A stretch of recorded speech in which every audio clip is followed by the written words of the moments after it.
let's talk about the way you're building your portfolio and why is it benefiting you in doing it that way.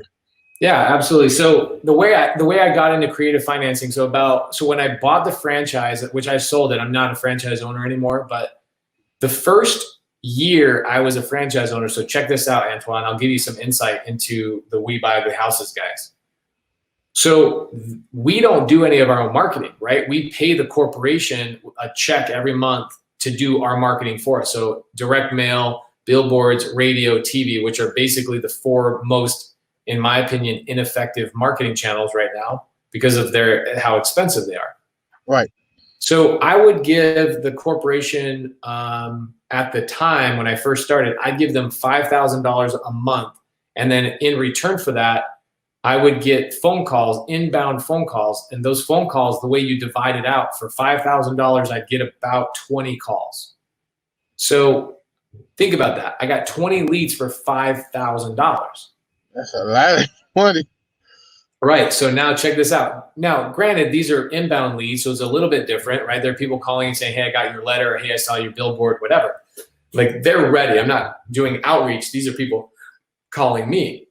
Now, a year later, because of people like Brent Daniels and Max Maxwell, people like you, all these younger wholesalers were coming into the game and they were increasing the cost of direct mail, increasing the cost of all these things. And they were actually, the way they were increasing the cost is because now more people are cold calling, more people are texting, and they're getting the deal before the homeowner would even open the mail. You know what I'm saying? Right, right. So what was happening is I was watching this and I became like top 3. There's 1,100 franchises in the nation.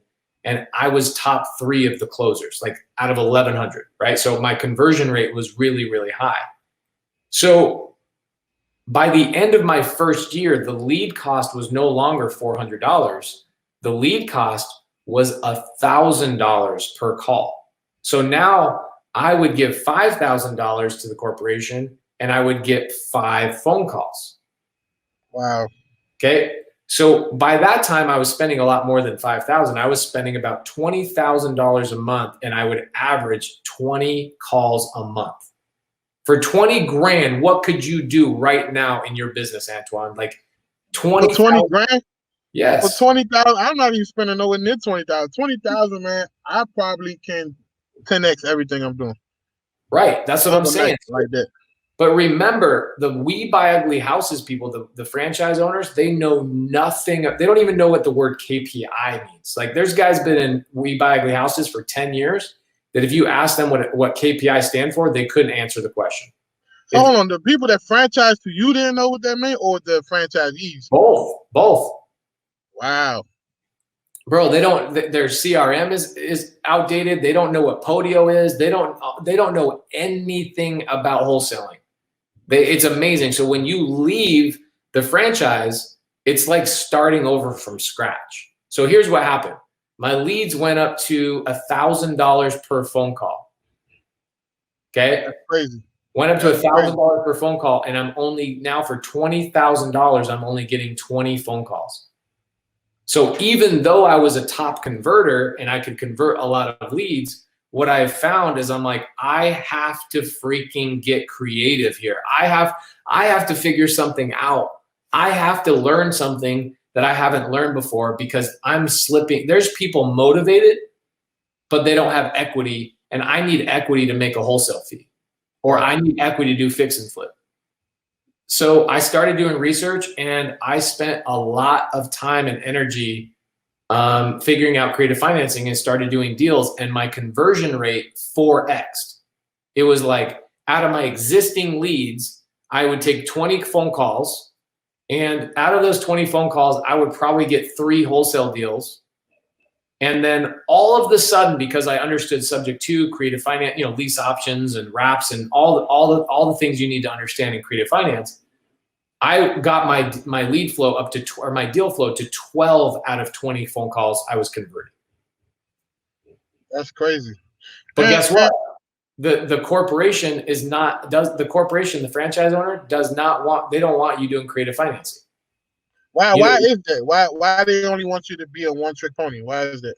they make money on your they get royalty on every deal that I do. So how do they get royalty on a rental? How do they get royalty on my cash flow? How they want chunks of money on wholesale fees and fixing and flipping. That's where they make their money, on your royalties on fix and flip and wholesale. So if because I can wholesale subject to as well, and they're fine with that. Like I'll subject to a wholesale, I'll wholesale a subject to deal all day long. But when I start taking those deals down in my rental portfolio, they are not a fan of that. And so it became an issue.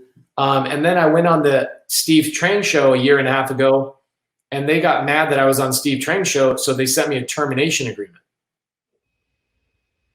Man, that's crazy. And you the number 3, and they tried to carry you like that. I was one of the head guys of the marketing department. I was flying out to Dallas to make decisions for all the marketing channels for all of the United States. Like I had direct communication with the CEO, direct communication with the attorneys. Out of 1,100 franchises, I probably was talking to the corporation more than most people. And that's just what they do. If you look at Mike Hambright, you know Mike Hambright? Yeah. Mike Hambright has the same story. I forgot his name's podcast, but when I first started up, I watched his podcast. Yeah, Investor Fuel or Flip something. Flipner. Yeah, Flipner. There you go. I remember that. Yep. So Mike Hambright and I are friends. We have the same story. He was a franchise owner, and then when he started trying to like do extra things, they shut him down and they told him they're going to cancel his franchise. So instead of me letting them cancel my franchise, I just sold my franchise, got out, and then just went and built my business. And it's been, a couple of years since that happened. But dude, I had to go out and learn. I was lucky enough to be friends with like Carlos and Sal and Steve Trang and Jamil all before all of this. And so when I went out on my own, I had to go sit down with these guys in their offices and say, man, I'm doing wholesale deals, I'm converting, but I don't know how to do marketing. Right. I've been paying a corporation to do all my marketing for me. And when I was making decisions for the corporation, I was making decisions on what the direct mail looked like, but I didn't quite understand, cold calling and texting and all that kind of stuff. So I had to start from scratch. And right. I'm so lucky to have like guys like Carlos and Sal, guys like you, guys like Max Maxwell, that like they showed me the game, even though I already knew how to convert and I already knew how to make money. And I was fixing and flipping and wholesaling and building my rental portfolio. I had to start from scratch in terms of the lead generation.